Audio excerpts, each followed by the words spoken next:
Thank you, Mr. President, and all of you for convening here today on this important matter. When President Trump took office, he made it among his highest priorities the restoration of peace anywhere and everywhere in the world where the opportunity presented itself. And it's met with great success in a number of places. We had a conflict between India and Pakistan, which was a very dangerous conflict, and one that he chose to engage in and was able to bring it to be very involved in bringing it to a cessation of hostilities. When Thailand and Cambodia were engaged in hostilities, the president got involved over a weekend over in the United States, and were able to play a critical role in that regard as well.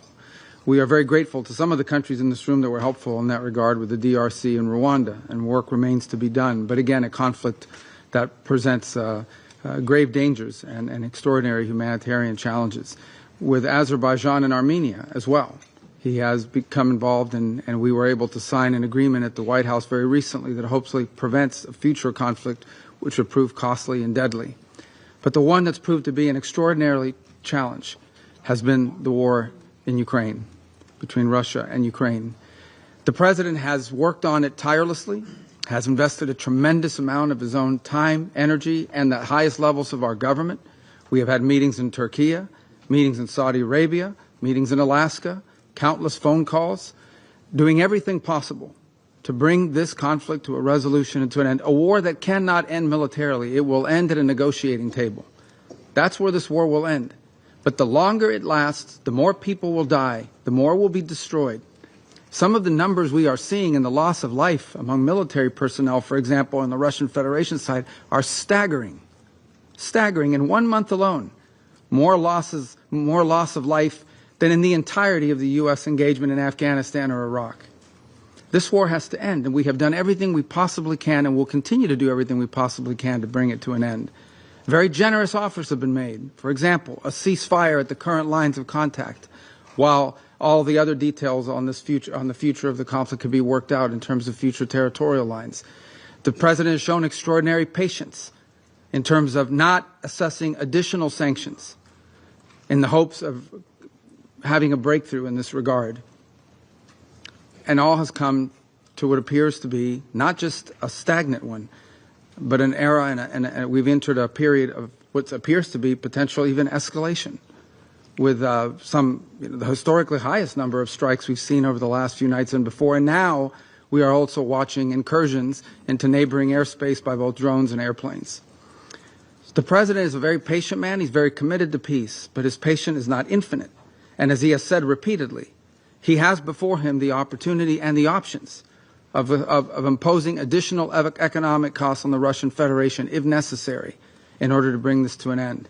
He also has before him the option, as he has already chosen to do in some circumstances, to sell defensive weaponry and potentially offensive weaponry so that Ukraine can defend itself from this assault by purchasing that weaponry.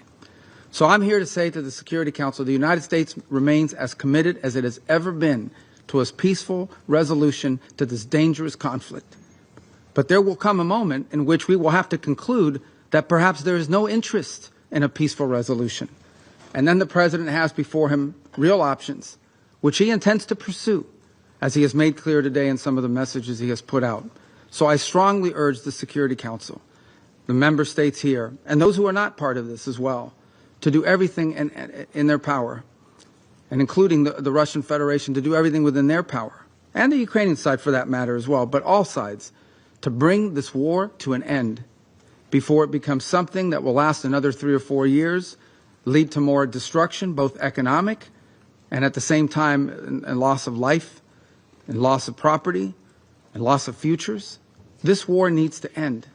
But if it does not, if there is no path to peace in the short term, then the United States and President Donald J. Trump will take the steps necessary to impose costs for continued aggression.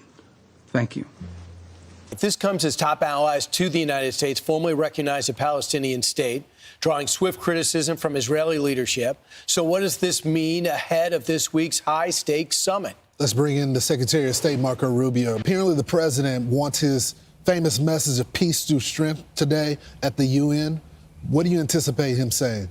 Well, I think one of the things the president's going to have to address and is going to address is the UN itself. And that is, why do we still have a UN? It has tremendous potential. The UN is an organization that has the potential to do some great things around the world, but it's not doing it. If you look at Russia and Ukraine, you have a war going on there. It's the president that's been carrying the burden of trying to bring it to an end. The UN is playing no role. If you look at what's happening in Gaza with Hamas and everything that's happened there with Israel taking them on, what role is the UN playing? None.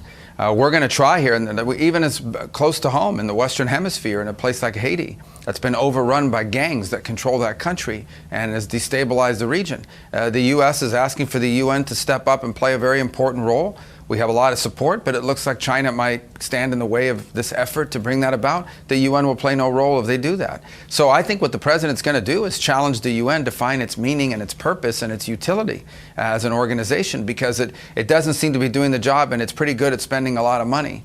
I think you can anticipate the president will point to his own history with the UN, going back to his time here as a developer, where he actually offered to fix the UN building, and instead they chose to go in another direction, wasted a bunch of money, and really didn't achieve on the building's perspective what needed to happen. And I think it's emblematic of how feckless the UN has become as an organization. It's just a place where once a year a bunch of people meet and give speeches and write out a bunch of letters and statements, but not a lot of good, important action is happening. So again, the UN has a lot of potential, but it's not living up to it right now. So the Turkish leader Erdogan sat down with Brett Baer yesterday. We got two topics to talk to you about that, one of which was asked about the war in Russia. He's basically, he's indifferent. He likes both guys, and in Gaza. But he seems to take a shot at President Trump. Listen. Ben sadece şunu söyleyeyim. I can only say this. Mr. Trump, Bir ifade you might remember he's used a term Ukrayna savaşını ben bitiririm. he said, I will finish the Russia-Ukraine war. Bitti mi? Did it end? Hala devam ediyor. It still goes on. Aynı şekilde Similarly, Gazze savaşını ben bitiririm. he said, I will finish the war in Gaza. Bitti mi? Did it end? Hayır. No. That means Demek ki once we start analyzing the issue, there are prices to pay. faturalar ödeniyor. And when we look at the hostage exchange, that was done. It goes on. So he says the president doesn't get it done. This is a NATO ally. Your thoughts? Well, look, I didn't hear the entirety of the interview. I can only tell you that on both of those issues, on the case of Russia, Ukraine, the only leader in the world that has any chance of bringing it to an end is President Trump, which is why he has put more time and energy into it than anybody else. All these other countries, including Turkey, by the way, are begging us to be involved. They want us to be involved. Look, these people go out and say what they want to say, but at the end of the day, when they want something done, they want to come to the White House. President Erdogan is coming to the White House this week to meet with the president. They all come to the White House. They all want to speak to President Trump. They all want President Trump to fix it. So they can say whatever they want to say. The truth of the matter is that we have leaders, we have meetings going on today that we have leaders begging to be a part of it. They are calling, saying, can we be included? Can you bring us in? Can you get me 5 minutes to shake the president's hand? He is the indispensable leader in the world right now. He is the only one who has any chance of not just brokering a deal to end the war with Russia and Ukraine, but also bringing about the war that's going and getting all the hostages released in Gaza. And I think he's put more time and energy into peace proposals and peace initiatives than anybody else in the world. And he's had the most success of anybody else in the world. He doesn't get a lot of credit, but let's not forget the DRC and Rwanda had a war going on. It's the president that's brokered that. Azerbaijan and Armenia. It's the president that brought that about. Thailand and Cambodia. Right. It's the president that brought the end of that about. India and Pakistan. That's just four right off the top of my head in the last few months. And the president's the one that did that, not any other leader in the world, and not the UN. Mr. Secretary, Fox is exclusively reporting that Hamas wrote a letter directly to President Trump asking for a pause in fighting for 60 days in exchange for half of the hostages. Do you know if this letter has been delivered yet? And will the president entertain this idea? I don't know who they gave that letter to. It wouldn't have mattered, though, because the president's been clear, and that is that we haven't seen the letter. We don't have that letter. And even if we did, it wouldn't matter. The president has already made clear he's not interested in 60 days, 10 people. He wants all the hostages out, all 48, including the 20 who are alive, the 28 who are deceased. He wants them all out. There should have never been any. Why are we even talking about hostages? Why do we still have to talk about hostages at this point? There shouldn't be any. They should all be released immediately. Period. That's the president's position. So he would have rejected that offer had it come, but we haven't seen that letter. I think they gave it to the media or somebody, but they haven't given it to us.